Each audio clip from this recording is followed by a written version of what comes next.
If you're getting 2 pickups per 100 calls, you got to make 600 calls. That's brutal. Like, one, a lot of burnout there. Second, you're burning up your list or your leads. Third, it's just not sustainable. And so it is a massive problem. And so I would you start with answer rate. And if you have somebody who says, hey, I'm making calls and nobody's picking up the phone, that's also another indicator that you might be flagging spam.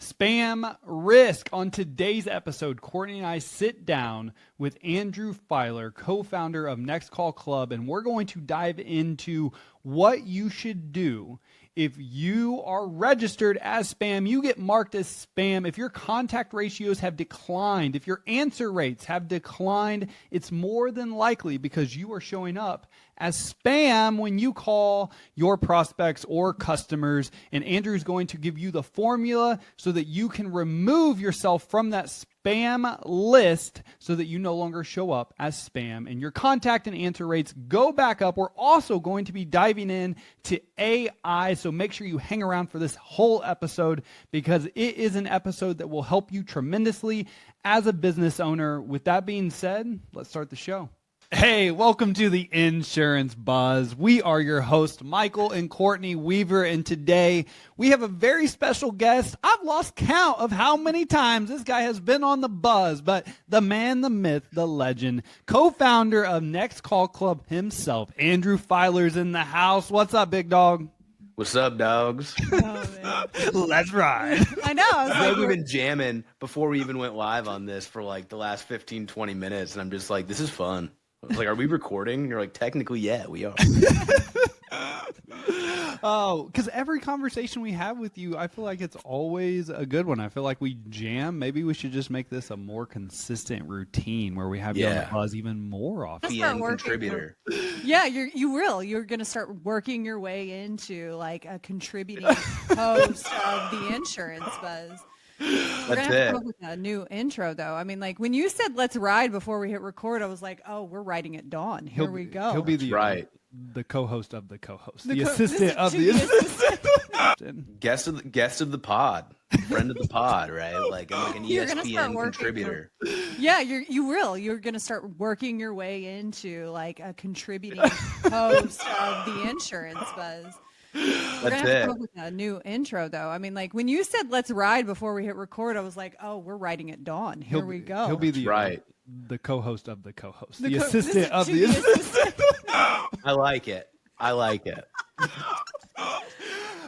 the way, Paper looks like it's coming out. Like it's going to be a spinoff of The Office. Speaking of, I'm 2 episodes in. Pleasantly surprised. Maybe 3 episodes, but yeah, I'm digging it. I think it's going to be a hit. Okay. Gonna have to dive in there. I love good quality. I saw an advertisement yesterday. I'm like, what the heck is this? We're gonna have to check it out. It's good. All right, so let's get into what we're going to talk about today. Yeah. Sure. So today, Andrew, we wanted to bring you on because there have been a lot of agents reach out to us to have someone on that's knowledgeable when it comes to the spam, what I call spam risk. So when you're calling out, you're showing up as spam. Some of you may not even know you're showing up as spam, but we've had a lot of agents reach out that their contact rate has dropped dramatically, and they reach out to me. They're like, Michael, why do you think this is going on? And I'm like, my very first guess is that you're showing up as spam because some rules just changed. So, Andrew, I know that you are very knowledgeable when it comes to this and why we wanted to have you on. So if you could just share a little bit about some indicators of what an agency might look for as to, hey, okay, this is a good indicator that you probably are showing up as spam, and then how to go about getting the spam removed or even find that they are on spam. Yeah, I'd be happy to talk about like what causes spam, how to fix spam, how to avoid spam, and I think like it kind of helps to start with understanding like why this happens in the first place from like a high level view. And so at the end of the day, there's the TCPA, Telephone Consumer Protection Act, and this is what this is really stemmed off of. Is one piece of this over the years has been this idea of this mechanism that's referred to as stir shaken, and that's basically telling the phone providers and the customer of who is calling. So like, do y'all remember in the 90s when caller ID came out? Like it was like a whole thing. Like I think I was in like the third or fourth grade or something like that. And I was like, we have caller ID now. And so I think, like that's where a lot of this ultimately stems from. So as we went into cell phones and we went into outbound calls over the years, caller ID was less of a thing. And now it's starting to come back where like branded caller ID is out there, and you're seeing Google listings and Apple listings and everything trying to give the consumer more information of who is reaching out to them. And where all of this is coming from is this problem that is stemmed from people getting, and by people I mean consumers getting blown up with spam phone calls, whether it's a pre-recorded call about your auto warranty, whether it's political calls that you don't really want, which they're not subject to TCPA laws, by the way, if it's about politics. And same thing with nonprofits. But there's all of these reasons that people get all these spam calls or unwanted calls. You can basically use those interchangeably depending on the person. And so what's happened was that it used to be that a lot of these calls came from the United States. Then everybody moved their call centers offshore, and it became very, very hard to enforce or regulate how to actually stop people from making these unwanted calls, because these people would kind of create a company, make a bunch of unwanted calls, and then they'd shut down or they'd move on, or their international laws weren't easily enforced. So what happened was the United States, I'm guessing the FCC or FTC, I should probably know more specifically, came back to the phone carriers like Verizon and T-Mobile and AT&T and said, hey, we can't get them. So if you don't fix this, we're going to get you, because they're using your network to do this.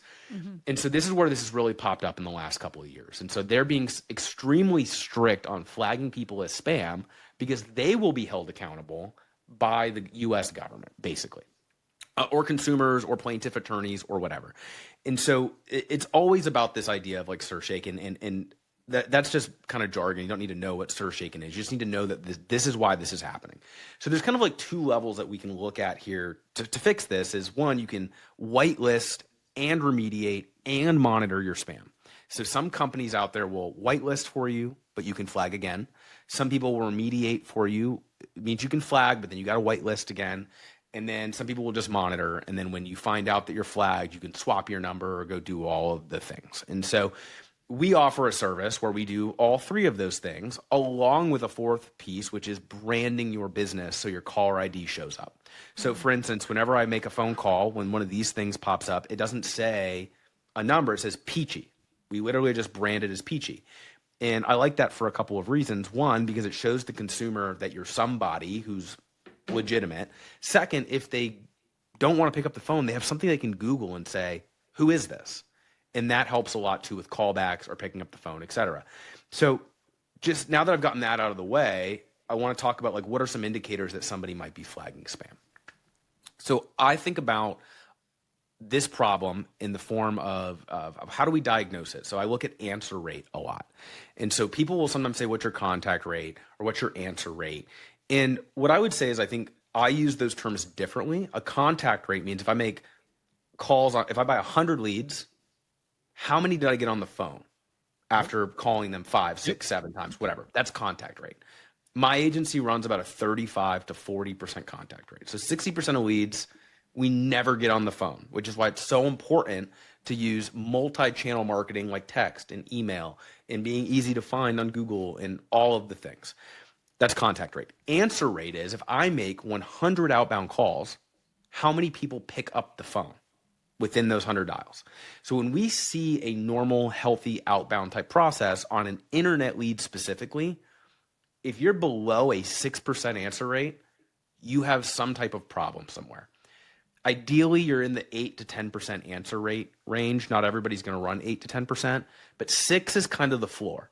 When you are flagging spam, most of the time you're at a 1 to 2% answer rate. And so if we just break down this math very, very simply, an 8% answer rate, make 100 calls, get 8 people on the phone.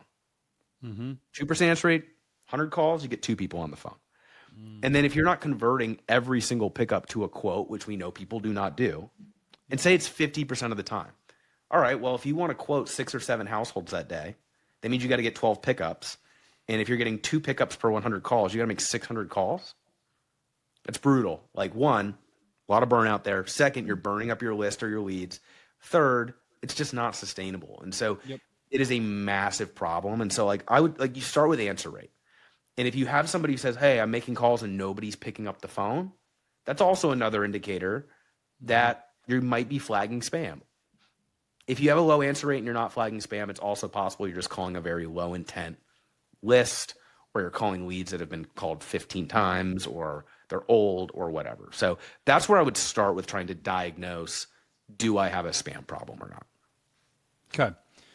So if someone did, they have a spam problem. Like, okay, they have a 1%. The person I talked to the other day is like, Michael, no one's answering. Like, my team has not talked to legitimately anybody this week, and they've made 100+ dials every day. I'm like, you probably are on the spam list. Probably spam. So, what would an agent do? So there's either, I want to talk about the ability to work with a company like yourself and what that looks like, but I also want to talk about, okay, if somebody did want to try to mitigate and manage this themselves, what is the best way to even go about that? So let's start there, and then let's look at working with you. Yeah. So what I would say is, if you think you might have a spam problem, right? We talked about this answer rate thing. Probably the easiest thing to do is just find somebody in your office or somebody you know who has a T-Mobile phone, a Verizon phone, and an AT&T phone, and just call the phone and just see if you're showing up as spam. The easiest, quickest way. It's not great to do every single day or every single week, right? There's much better solutions. But before you go spend any money, you can just call a phone and see if you're flagging spam. Just look at it, right? I always say this all the time, like, okay, did you look at it? Did you look at the problem and see if it actually makes sense? So that's the first thing, is like, just call a phone. Then we can think about, okay, like, what's the next level of that? So the next level of that would be is like, have a monitoring solution. So you can use something like number verifier or caller ID reputation. Relatively cheap. You load all your numbers in and you can look at it every single day to see if you're flagging spam. So if you're flagging spam, then what you have to do is you say, okay, well, I've got to do two things. One, you've got to stop using that phone number. So hopefully you've got some extra phone numbers you can swap into, right? So it's like, we kind of joke that it's like, you've got all of like the people buying up all the fresh water. It's like, we got to buy up the phone numbers. So we have some like on deck, so we can get phone numbers. So it's like, you got to have some backup phone numbers. Second, after you swap that number out, then you need to take the next step to actually like whitelist and remediate. And so if you don't have any type of service that does that for you, you can go directly to the phone carrier's websites. And so they're different for every single one. One is First Orion. That is T-Mobile. There's Hiya, Hiya. That is AT&T. There's another one called like My Caller ID Registration. And I can get you all of these links so you can put them in the notes and then you've got them. But there's 3 or 4. And you go in and you have to like put all your information in for your business, put like a bill to show that you own the phone number, all of these things. And then the remediate, like for them to fix it and whitelist it, it might take 1 day. It could take 2 weeks. But you wait for it. Once you're back live, you test it, call a phone, make sure, and then you start dialing from it again. But the problem is you can flag again within 1 day. And so you're constantly fighting this battle. And so you can do it yourself. You can hire like a VA to do it for you. You can hire a company that uses technology to do it for you. But like, that's generally the process. It's very tedious. And so I remember 4 years ago when this first kind of started, I remember there was only one company offering the services, and it was like $35,000 a year, one check, no quarterly payment, no monthly payment, nothing. And we did it because we were literally calling phone numbers every day to make sure we weren't flagging spam, because it is so destructive to the bottom line if you're flagging spam, just like truly. So it's like, that is the process of saying like, okay, you have to have a monitoring piece, then you've got to manually go in, fill it out, upload your documents, all the things, wait, get it, swap your numbers back in. It's just a lot of work. And some people might be willing to do that work. I am certainly not. No. Okay. That sounds like the DMV. I'm like, I don't. Yeah, kinda. Yeah. Yeah. It's like, if you could have somebody help you out with that, I think I would do it. I don't know. Right, like a business owner, as a leader, as a CEO. I mean, even I'm listening like, to you talk about the process, my eyes started to glaze over with pain. I was like, no. Yeah.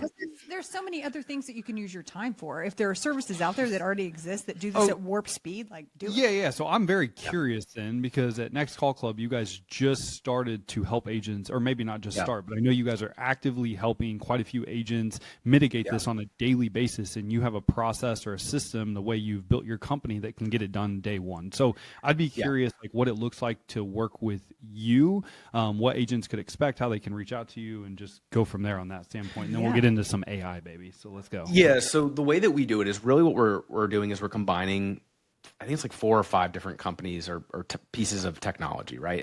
And what I would say is like, there's a number of companies that do this, and you can go direct. And like, this is what I always tell agents is like, sometimes people will come to me and be like, hey, like, should I get spammed through you? Should I go direct? And like, what I always say is just about how many phone numbers you have.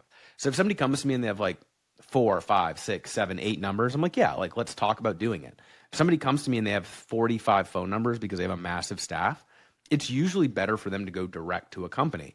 And the reason that we do this is because we have these contracts that are 30, 40 grand a year, and we have 4 or 5 companies, and we need it anyways for our agency, for Next Call Club, because, you know, we've got we're making tens of thousands of calls per day. And the reality is a lot of these companies have minimum spends of $1,000 a month. And so if somebody has a couple staff in their office, it's not economical for them to do that. So what we do is we'll charge $50 per month per number. There's price breaks as you go up to a certain number of numbers. And we do all of the things. We monitor, we whitelist, we remediate, and we're doing all of that every single day. We have like a portal where people can put a number in, take a number out, and the billing just happens monthly. And so it's very, very simple to work with us. Like literally, you know, if you shoot us an email or you come to our website and do a contact form, like we can have you live remediated in anywhere from 2 to 3 days. Just got to get everything registered, got to get all the paperwork, and we're putting it in all of these different companies to make sure that you're clean. And then we go one level deeper with branding. So, you know, branding is one of those things that I think more and more people are starting to come around on. And if you go direct on branding, a lot of times you're paying 9-10 cents per dial. And so the way it works with branding is if your brand shows up on the call, like so if it shows up on a caller ID, you pay for it, whether that customer answers the call or not. If the branding doesn't come through, because sometimes there's settings on phones, whatever, you don't pay for it. We charge 6 cents per brand because we're dialing so much that we have wholesale pricing. And so we do 6 cents per brand that shows up. And so what I always tell people is that we have an ROI calculator to help you decide if it's worth it for you or not, where you put in how many leads you're buying, how many calls you're making per day, and then at a 1, 2, 3, 4% quote rate lift, what the profitability or loss is. And so sometimes people will go in and it looks like a losing proposition. No problem. Sometimes people go in and it looks like a winning proposition. But I would just tell you, if you're making a lot of outbound calls and you buy a lot of leads, 1% of quote rate is usually worth thousands of dollars a month.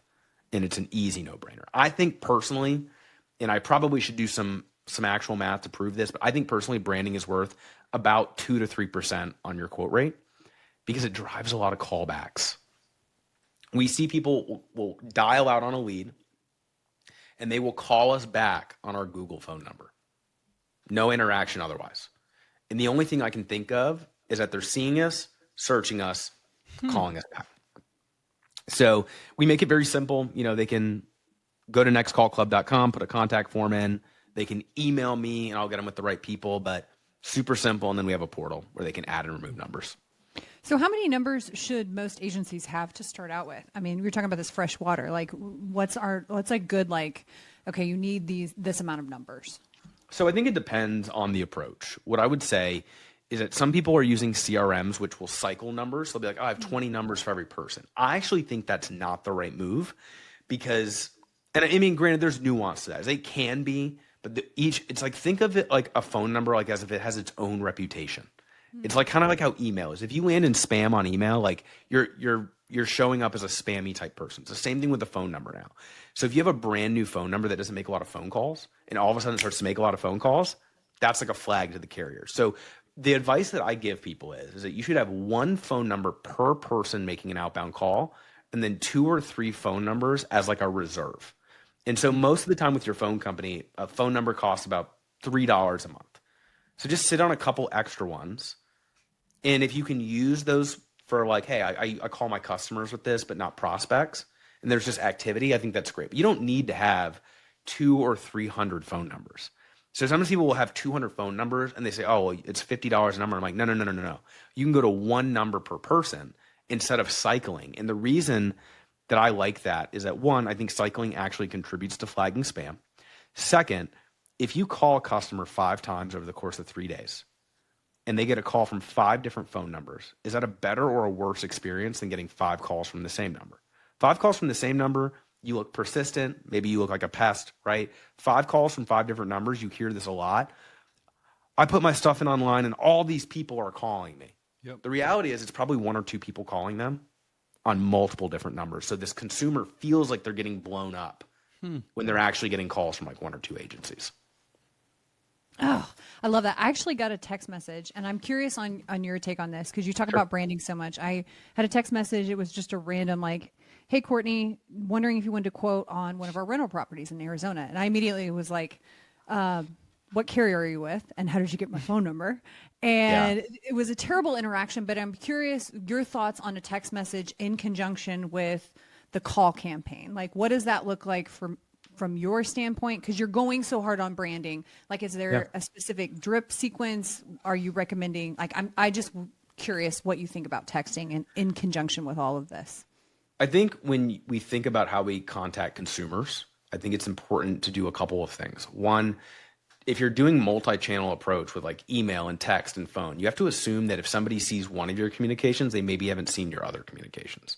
So if somebody just reaches out and says, hey, do you want a quote? You're coming back with, well, first off, how'd you get my information? Who do you represent? Like, did you even opt in to receive that text, right? Like, is that text that they sent you even compliant? You know, like, could you, in theory, file a complaint and get paid $500 for that text? You might be able to. So I think that's the first thing. I think the second thing is like, you know, I'm an attorney who says this, like, tell consumers what you're going to do and then do it, you know? And so I think this idea is like, I think texting can be really valuable. And I think there's a couple arguments where it's like, all right, lead comes in and do you send them an immediate text saying, hey, I'm so-and-so from so-and-so agency. I'm about to call you. Some people say, well, I don't like that because they opt out. Well, maybe they weren't that great of a prospect in the first place. But if you have a really aggressive sales team or outbound team who can get that person on the phone and convince them to take a quote, those oftentimes are the best people, right? Because they don't want to take a quote from anybody. They're the person you want to quote the most. Yep. And so to your point, like, or to answer your question more directly, Courtney, is like this idea where you say, okay, I think that text and email and social and phone all work, but I think it's about telling the consumer what they need to know. Mm-hmm. So I think it could be as simple as being like, hey, Courtney, I saw you filled out a form on our website 6 months ago. We've got amazing, you know, quotes on rental properties. Like, are you down? And I think just trying to preempt some of these questions, because at the end of the day, like, you might only get 1 or 2 responses from a consumer before they give up. And so if that consumer has to ask you 4 or 5 questions just to make a decision of whether or not they want to get a quote, that's not a good experience for that consumer. Like, think about yourself as a consumer. If you were to receive a text, what would make it quick and easy for you to make it an easy yes? And then do that to your consumers and to your customers. It's the same thing. I think so often we try to think about like, what's the right way to do this from a sales perspective instead of just being like, all right, if I got this text as a consumer, would this work on me? I think a lot of us skip that step. So if I hit report spam on this text, what happens to this number that they're texting? So if you hit like this is spam, it doesn't necessarily mean that they'll flag, but what could happen is that contributes to it. So that when people are sending you to voicemail or blocking your number or reporting you as spam, like the carriers are looking at this. Like there's this big algorithm, and I think it's like a nice segue into like what actually causes you to flag spam. Well, part of it is like registration, which I talked about, like whitelisting, which is like a phone number. But there's also there's something called 10DLC, which is like registering your phone number to do text. It's like a whole separate protocol, you know. So if you are texting without like the proper like registration, like that can also cause you to flag spam. But I think when we think about like what causes you to flag spam is like, well, one, it's what you talked about. Well, it's like if you're calling or texting leads that didn't opt in, you know, or opted in years ago and they have no idea, it's like the likelihood of them answering is low, whether that's a phone call or a text. Now, if you answer that text or you answer that phone call, that shows that the phone number is maybe more legit, and that helps you avoid spam. So when we talk about this idea of like, all right, well, one, we actually want to get consumers on the phone. So something that we see a problem with a lot of people do outbound calling is they don't wait for it to ring to voicemail. That's a problem, right? Because what's happening is you have all of these very short duration phone calls. And so longer duration phone calls work really, really well. So this is a problem for people who do telemarketing, whether you're offshore or onshore. Your calls are going to naturally be shorter. And so if you're a salesperson who has like an hour-long call and a bunch of short calls, you're not going to flag at the same rate as a telemarketer whose quote unquote long call might be 4 minutes or 5 minutes because they've transferred it. So if you're making outbound calls or making texts, one, you want people to answer. And second, you want those conversations to be sustained, whether it's back and forth on a text, back and forth on an email, or a longer conversation on the phone. I think it's one of the other arguments to make about like why people should be leaving voicemails, because that extends the duration of the average call and it's going to drive callbacks. So if you don't have technology that allows you to drop a recording, that can be a problem. I mean, some carriers, it is non-compliant. My carrier, it's non-compliant for me to do voicemail drop, right? Even if I have all of the TCPA opt-in. So that's another one, right? But you can still be old school and leave a voicemail, right? You can. You just got to be strategic on how you leave the voicemail, how many times you leave the voicemail, and when you do it. Because if you think about like the numbers, somebody makes 400 calls a day, and you say, all right, well, if I leave a voicemail every time, that's adding 30 seconds to a minute of every phone call. Now maybe they only make 200 calls a day or 250 calls a day. Now, at the end of the day, the goal is not to make 400 calls. It's to have X amount of conversations. That's right. And so if we get to that goal the same way, it doesn't matter. But I agree. Like you can leave it old school, but a lot of people don't have the same restriction. And so like what I would do, if I could leave voicemails, I'd go hire like a really great voice actor on Fiverr. Has like a really smooth, great voice. And I would just have them pre-record it and then be like, oh, they're from our marketing team. That's probably what I would do. Okay. So let's talk about this voice actor. Would it be like, "Hey, welcome"? You could probably use AI now too. Like 11 Labs and like Descript are good, but like imagine somebody like Morgan Freeman, calling you and saying McConaughey. McConaughey, yeah. I mean, you get into some nice regional differences too. I think you always need a Southern accent. I think a Southern accent always trumps everything else. People like love the minute Southern there's accents. like a y'all and like howdy, it's like, okay, I'm getting into it. Okay, Morgan Freeman and Matthew McConaughey. So like these things can work. I think double dialing is another one. Like I've talked about like don't double tap people for years because I think it's just like kind of an asshole move, like for lack of a better term, but it also makes you flag spam more often. It's like duration's a big one. Running to voicemail is a big one. Don't double tap people. I mean, honestly, just like dial like a good person. Like don't be an asshole. Like that's so. This is how this actually got started because I am a fan of double tapping, and I've recommended double tapping a lot. And one of the guys that reached out to me is like, "Michael, I heard this whole double tapping thing's gonna get you placed on spam," and I'm like, "Well, shit, that probably." Look, if a salesperson double taps me, it's an instant block. Like, because a lot of times I'm busy and I'm in meetings, and it busts through my DND. And so if somebody double taps me, there better be an emergency. And I literally will say like something like, "Hey, did you just double ring?" Like they're like, "Oh," I'm like, "Who are you with?" Like this. I'm like, "Is this a sales call?" There it is. I'm like, "You just double ring me?" I'm like, "Yeah." I'm like, "Yeah, never call me again." And that's so funny that you have that mentality because I have the exact opposite, Andrew. Somebody double taps me or triple taps me, I answer the phone. I'm like, "What's up?" And if they're good on the phone, then I'm like, "All right, I'll hear you out." But if they're not very good, I'm like, "Yeah." There's a caveat though. If somebody if I'm dialing out and someone hangs up on me, oh, I'm calling them back. For sure. I'm calling them back for sure. And then that usually I'm like, "Hey, I know you just hung up on me, but like I actually have something good for you here if you're willing to like put that aside for 3 minutes." And then I was like, all right. So I love it. yeah, it's just like now these phone numbers have reputations. You have to manage those reputations. You have to basically say, like, what could make me look like a scammer? And you have to think like, what do scammers do? They double tap. It doesn't mean that everyone who double taps is a scammer, but a lot of scammers double tap, right? So for sure. Okay. We good on the spam risk? I think so. We covered a lot. I have a full page of notes. Yeah. There's a lot of things that I didn't know went into it. And I think do it yourself, hire somebody else, whatever that looks like. I think the thing that I love about this conversation, and it's the reason that I am like always juiced up on AI, is anytime you can buy back your time, you need to.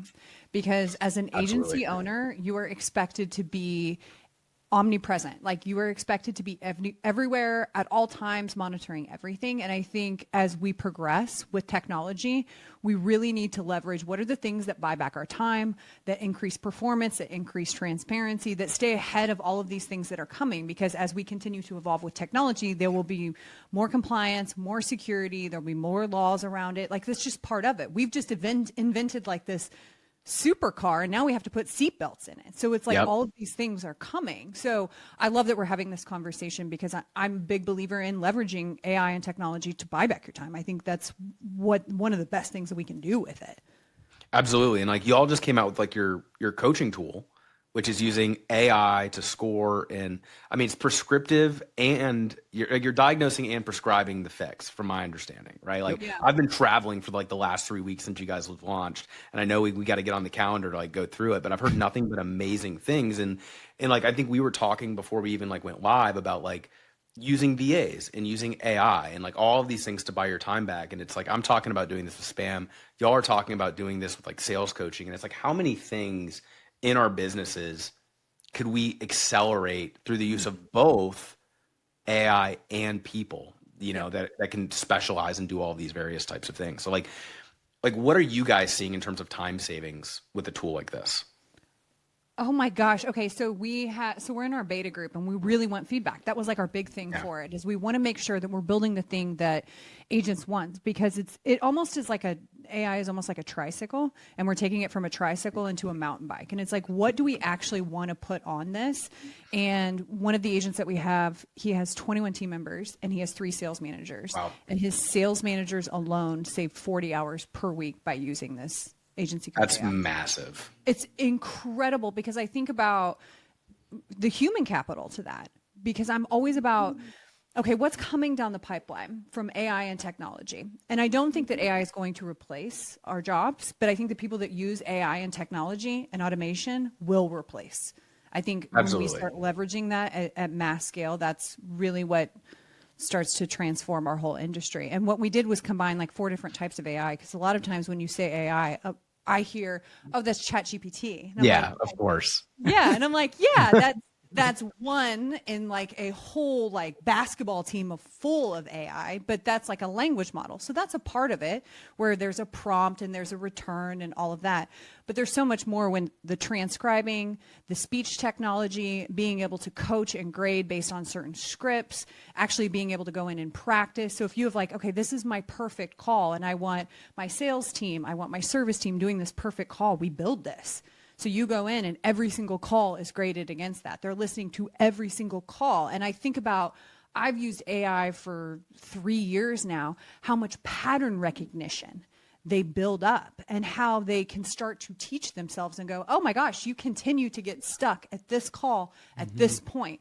You need to practice this thing. And I'm like, to me, it just blows me away how fast tech has evolved, but how much time it's saving for insurance agents. Yeah, it's been fun, Andrew. I mean, to be able to help agents have more transparency around what's going on, or sales managers, right? Depending on the size of your business, to have more transparency, more accountability, regardless if you're there in the agency or not. You're giving yourself or your sales managers a tool to be more effective. So I personally have been using AI as a coaching tool for the last 2 years at Weaver Sales Academy. And it sped up the process so long, because now the calls were recorded, but also transcribed for me, also graded for me. The AI was like, hey, here are the areas of improvement that need to be had in the conversation. So now I'm not listening to a 15 or 30 minute call and then having a coaching call about it. I'm reading what the AI is telling me was wrong, and that is now what I'm coaching to, which is really powerful. And when you have those types of tools at your disposal that are working in your favor as a leader, manager, coach in your agency, not to mention the AI coach that we built within Agency Coach, Ava, to where your team can literally be like, hey, Ava, what could I have done better in that conversation? Hey, Ava, what trends are you picking up in the conversations that I could have improved on? Hey, Ava, what questions could I specifically have asked Courtney to get her more interested in actually doing business with me today? That is going to help every single business owner in America, and obviously we've got it really niched down to the insurance space to help give you someone in your office that doesn't take off work, doesn't have an emotional roller coaster. You don't have to manage. It's just there. These things don't happen. Like It's just they're coaching your team and then reporting to you daily, every day around, hey, here's what happened on all the calls. Here are the trends we found. Here's the data. Now go and do what you want with it. It's game changing, right? And I think to your point is, I think one of the challenges I always talk to agents about with any type of technology, and I'm curious what y'all's thoughts are and what you're seeing is getting like buy-in from the actual end users, right? So like I think I'm sure that other people will be able to relate to this, but as like an agency owner, as a business owner, I have spent, I think one time I spent like $60,000 on basically it was like a call grading tool 3 or 4 years ago, right? So it's like technology has come so far in the last few years, and 3 or 4 years ago, just having like a basic transcribing and scoring plus like a sentiment analysis of like customer was like happy and ended mad, or started mad and ended happy, right? That was cutting edge 3 or 4 years ago. And now, it's just like a small piece of what these things are, but it's like, I remember spending so much money and I was like, this is so cool. And then my managers like didn't really buy in, like they didn't share the excitement and share the vision. And so it became shelfware, just sat on the shelf. So like what are your best practices for like somebody who brings in a tool like this, or any type of tool really, to like help drive buy-in? Yeah, that's a really great question. So when you're saving managers time, like in the example she gave you earlier with Ben's office, they automatically bought in because we have the program not only already programmed, but we can even make it unique to your office to where it's doing the grading against the conversation for you. So they gave us the conversation they wanted graded. They gave us the grade card they use. And now the AI actually fills out the grade card for the manager. So they go straight into that grade card. So when you start saving them time, from the feedback we received, it's only been 3 weeks, but the teams are buying in. Like even on the role play practice, which going into this, I thought it was one of the coolest things I'd ever done. Like when I'm role playing with this thing, and it is more customer like than any peer-to-peer role play I'd ever done, I'm like, man, this is really cool, but are people actually going to use it? Because that's really, there was really nothing out there like it. There's always question marks around training and coaching. And I'm like, are people actually going to use this?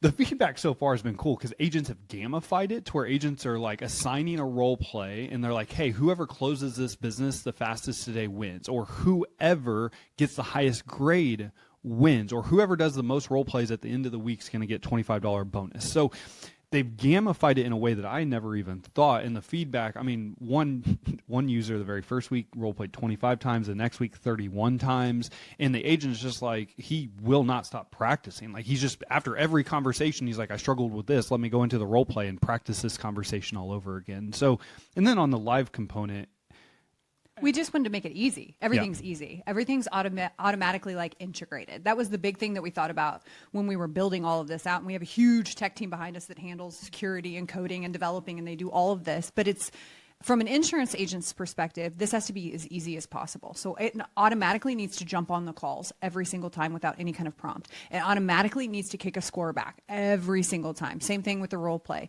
Like you need to be able to very easily access that, and it's all built in one like ecosystem. So that was something that was a huge component for us, is how do we make this super easy and fun? Because there has to be like a gaming element to it.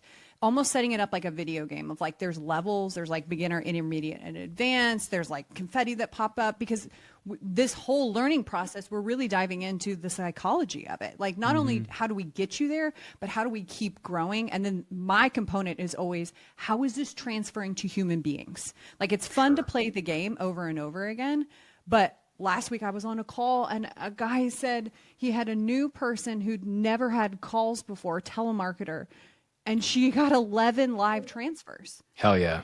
Because she was just mowing through objections. I'm like, okay, that's what I'm talking about. We're not just playing the all game, about. we're doing the thing. So I could talk about this all day. I get so excited about AI.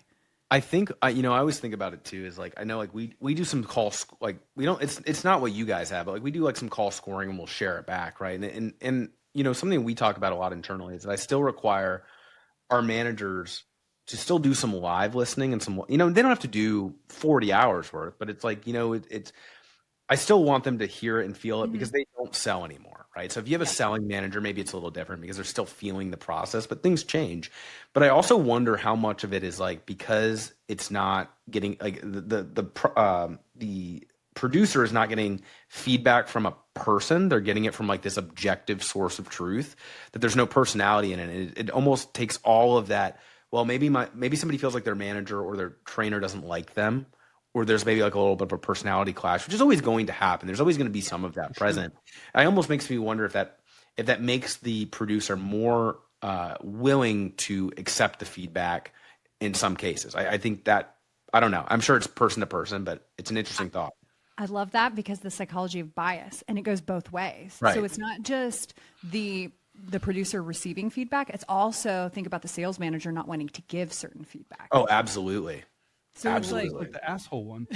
So one of our very first, sorry, this is all feedback we got. So one of the very first feedbacks was, yeah. So one of the sales team members, he's very direct, very like asshole-ish on the phone. And the agent and sales manager, within 3 days of implementing agency coach, was like, "This has been amazing because we didn't know how to tell him he was doing this on the phone." And the AI was telling him and grading him, because they grade towards tonality, all kinds of characteristics in a conversation, where the guy was like, "Oh, this kind of makes sense." Customer sentiment, same thing. That was where it was really popping, was in the customer sentiment, because the engagement would go down throughout the conversation. So either way, little things like that. I think the other thing, Andrew, that you just hit on is there's no shame. There's no judgment. There's no worried about feeling stupid like you do with your peers. This is just something that wants to help you get better if you want to get better, and it provides the accountability and checks in place to where the checker gets what the checker checks, and now the checker gets to check every single thing that's going on in the office, everyday sales and service conversations. So we're pumped for it. We didn't mean to hijack the conversation, but No, it's good. We are really excited.